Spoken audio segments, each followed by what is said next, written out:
Yeah. So the truth cuts through the distraction. And so that's what we want to focus on. But we have to talk about the distraction for a moment. And, but it's getting boring. All this stuff, it's just boring. Yeah. It's like ad Masks and nauseum. vaccines. And some people may be offended by that. And our heart is not to offend people.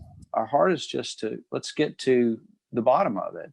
Yeah. And the bottom of it, we can go off in this direction and talk conspiracy, or we can go off in the other direction and say, everybody needs to be vaccinated. Let's close everything for a year. Both of those to me are ridiculous. And yes. Thanks for saying that.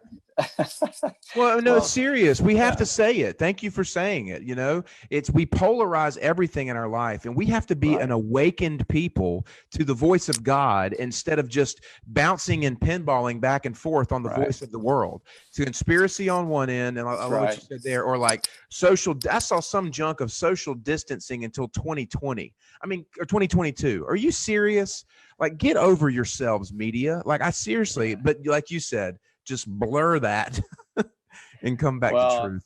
I got a chance to go meet with Will yesterday out at the beach, and he took me up to the Crow's Nest in a pretty nice place. And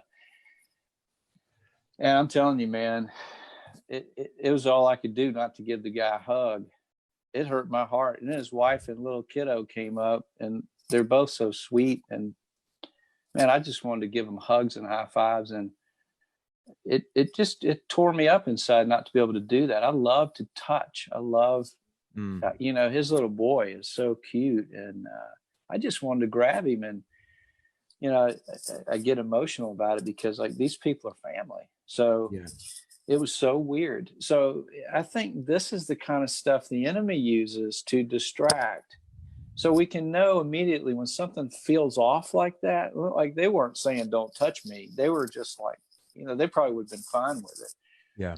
But, we don't know all that. We don't have enough smarts to navigate the enemy territory. So we have to do it by faith. We have to live.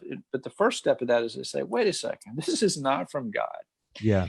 And I'm not going to even focus on it anymore. By the way, it's ridiculous. And what are we going to focus on? But we have to take that stand and say, wait a second, these extremes and all this stuff where people are arguing, it's like a tennis match with a turd. Bam, bam. Who cares? I don't want to play tennis with a turd.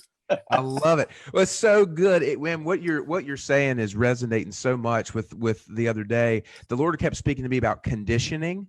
And I think what we're essentially tapping into here is we have become conditioned to receive information, how we understand the Lord, and we don't even realize that we've been conditioned to, and what we have to do is be unconditioned. And faith is the thing that is it unconditions us to the ways of the world. And so that's exactly what you're talking about. Tennis match with the turd. Come on, somebody share this out. The world needs to hear this. Stop playing tennis with turds. I love it.